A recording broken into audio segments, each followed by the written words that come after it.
కాలచంద్రికా గురు కరుణా స్పందితా గంగాజరి ప్రవాహికా బోధామృత ప్రసాదితా సహనశీల భూస్వరూప జ్ఞాన దివ్యదాయక అగ్నివాయు సమ్మిశ్రిత జీవనోద్ధారక అగ్నివాయు సమ్మిశ్రిత జీవనోద్ధారక శరత్కాల చంద్రికా గురు కరుణా స్పందితా. స్వామితోనే స్వామి నామం స్వామి సేవ చేసుకుని జీవించారు. ఆయనే రావి గోపాలయ్య. స్వామి నేను ఇక మీ దగ్గరే ఉంటాను అని గోపాలయ్య గారు అడిగినప్పుడు, అయ్యా నువ్వు 10 నెలల తర్వాత కంచికి వెళ్ళి వచ్చి ఆ తర్వాత మా దగ్గర ఉందువు అని స్వామి చెప్పారట. 10 నెలలు ఎదురు చూచి కంచికి ఎప్పుడు వెళ్ళి స్వామి దగ్గరికి వెళ్తామా అని కంచికి వెళ్ళటం, అక్కడ ఏదో చిన్న చిన్న ఇబ్బందులు పడి అక్కడి నుంచి నడిచి ముదిగేడు, అక్కడి నుంచి గొలగమూడి స్వామి దగ్గరికి చేరి ఆ విధంగా ఇంకా శాశ్వతంగా స్వామితోనే ఉండిపోయారు. కొంతకాలం మనం ఇంకా ఉండాలని ఎవరు లేకుండా 2 గంటలప్పుడు స్వామి కాలం ఉండాలని 10 నెలల తర్వాత కంచి నిద్ర చేసిరా మళ్ళీ ఉండొచ్చని చెప్పారు.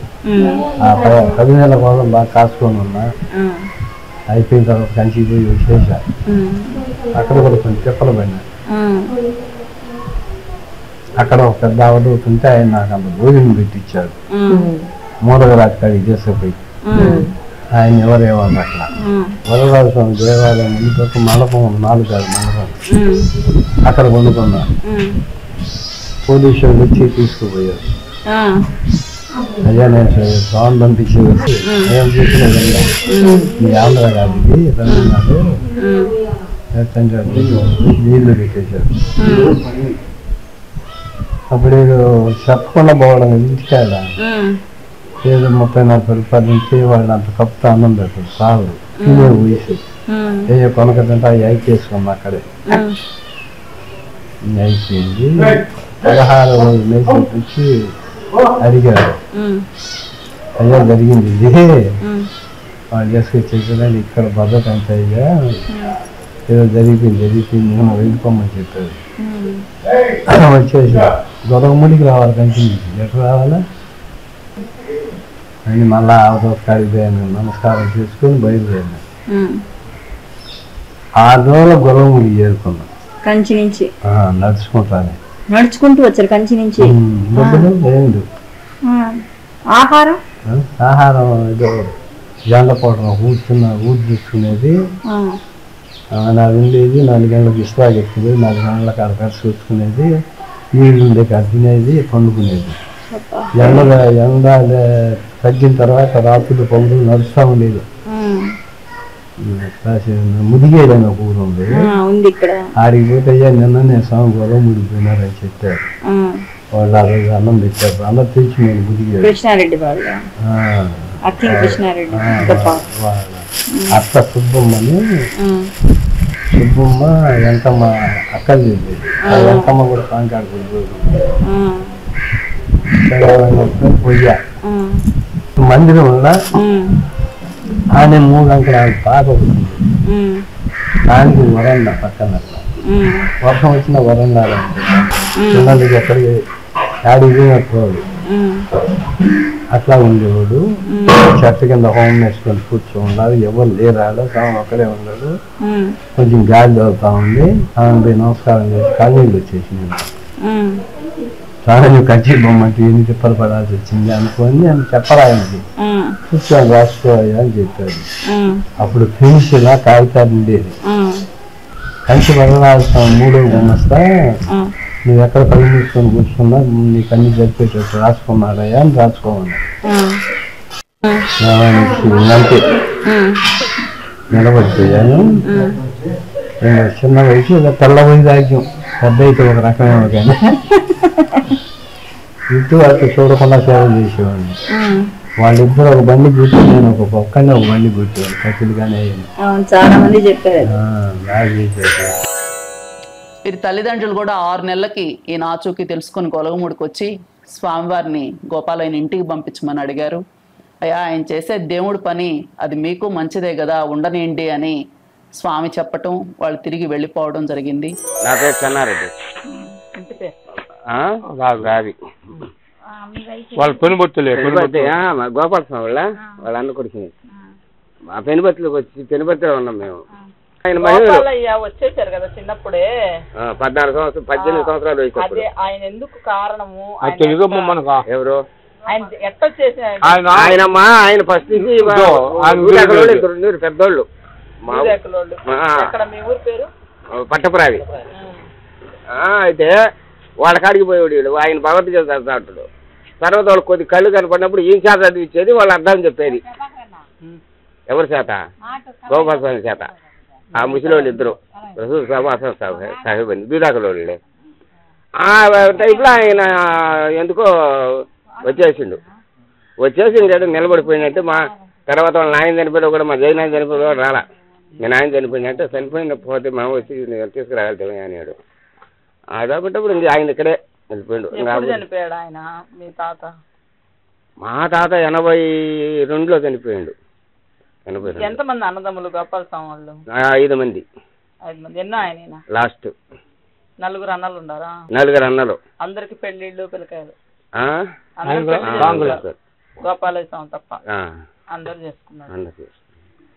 అందరు ఆడ ఎత్తేసారు కదా పట్టప్రాయ. 82లో ఎక్కడికి వచ్చేసారు అందరూ అంటుండ? అందరూ అంటే తగచర్ల కలవ పెనుబత్తి అందరు లాస్ట్కు మా చిన్న ఆయన మా పెరనాయన వాళ్ళు మేము ఇదికి వచ్చేసి. ఒక ఆయన ఆల్రెడీ అక్కడే చనిపోయింది. స్వామి దగ్గర ఎంతో ఉత్సాహంగా సేవ చేసిన భక్తుల్లో ఈ గోపాలయ్య ఒకరు. మన పరిశోధనలో ఎంతమందిని కలిసినా గోపాలయ్య ప్రస్తావన రాకుండా లేదు. ప్రతి ఒక్కరూ ఆయన చాలా శ్రమజీవి, చాలా కష్టం చేశారు, స్వామి సేవ బాగా చేశారు. స్వామిని ఎక్కడైనా మోసుకుపోవాలంటే గోపాలయ్య, రమణయ్య, గురవయ్య వీళ్ళందరూ స్వామిని మోసిన వారిలో ముఖ్యులని ఎంతోమంది ద్వారా మనకు తెలియవచ్చింది. మనము చాలా సూక్ష్మంగా గమనిస్తే చాలా విషయాలు మనం ఇటువంటి వాళ్ళ ద్వారా తెలుసుకోవటానికి అవకాశం ఉంటుంది. మనం కన్నా స్వామిని నమ్ముకుంటే అది అడవిలో కావచ్చు, గిరి శిఖరంలో కావచ్చు, సముద్ర మధ్యంలో కావచ్చు, అంటే సముద్రం ఒడ్డున కావచ్చు, మరి ఎక్కడైనా సరే స్వామి పేరు మీద ఒక సత్కార్యం ప్రారంభిస్తే 10 మందికి అన్నం పెట్టవచ్చు. అందుకు రుజువు గోపాలయ్య. అట్లాగే మనందరం ఏమనుకుంటాం, మన చేతిలో డబ్బో ఆస్తిపాస్తులో ఏదో ఉంటే తప్ప సత్కార్యాలు చేయలేము. అట్టేం లేదు. భక్తి ఉంటే, మహాత్ముల్ని స్వామి వంటి వారిని నమ్ముకుంటే ఎట్టి సత్కార్యాలకైనా కొదవ ఉండదు అనేందుకు రుజువు సాక్ష్యము ఆయన. ముఖ్యంగా ఈ సమయంలో మనం మన మిత్రుడు కాటంరెడ్డి వెంకట సుబ్బారెడ్డిని జ్ఞాపకం చేసుకోవాలి. వెంకట సుబ్బారెడ్డి గారికి ఈ గోపాలయ్య వాళ్ళ తండ్రి కాలం నుంచి ఆత్మీయుడు. అందుకని ఆయన అక్కడ తను ఉండడానికి ఒక ఇల్లు నిర్మించుకొని అందులో గోపాలయ్య గారు ఉండటానికి అవకాశం ఇచ్చారు. ఆ విధంగా మనం వెళ్ళినప్పుడల్లా గోపాలయ్యను కలిసేవాళ్ళం. ఆ విధంగా ఆ సువిశాలమైన పెన్నా నదీ తీరంలో కోటిరాజు దేవాలయ సమీపంలో ఉన్నటువంటి ఆ పావనమైన స్వామి తపోక్షేత్రమే కోటితీర్థం. అక్కడే గోపాలయ్య ఎక్కువ కాలం తన జీవయాత్ర, తన సాధనా యాత్ర కొనసాగించాడు. కలువాయి నుంచి కోటితీర్థం పదయాత్ర జరిగినప్పుడు ఆయన ఎంతో సంతోషించారు. ఆ వచ్చిన భక్తులందరికీ భోజనాలు ఏర్పాటు చేసేవాడు. అంతేకాకుండా ఒకసారి నామస్మరణ సోదరులు శంకరయ్య గారు, ఇతరమైనటువంటి భక్త సోదరులు అందరూ కలిసి అక్కడ ఒక ఏకాహం జరిపినప్పుడు మన వాళ్ళందరూ అక్కడ ఉదయం నుంచి సాయంత్రం వరకు ఉండి భోజన సంతర్పణం ఇత్యాదులన్నీ చేసినప్పుడు ఆయన ఎంతో మురిసిపోయారు. ఇలాంటి కార్యక్రమాలు ఎన్నో జరగాలి ఇక్కడ, అందుకే మేమంతా ఇక్కడ ఉన్నది అని సంతోషం వ్యక్తం చేశారు. ఆ రోజు మనకి ఇంకా ప్రత్యక్షంగా గుర్తే. ఆ విధంగా ఎన్నో సందర్భాల్లో, ఎన్నో కార్యక్రమాలలో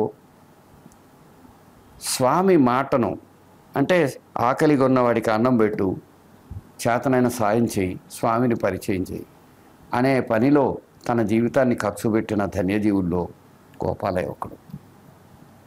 ఓ పల్లెటూరు పెద్ద ఆయనలాగా ఉంటూ తన దగ్గరకు వచ్చిన వాళ్లకు చేతనైనంత వరకు స్వామి దయను పరిచయం చేస్తూ బ్రతకాలని తప్పించిన వ్యక్తి గోపాలయ్య.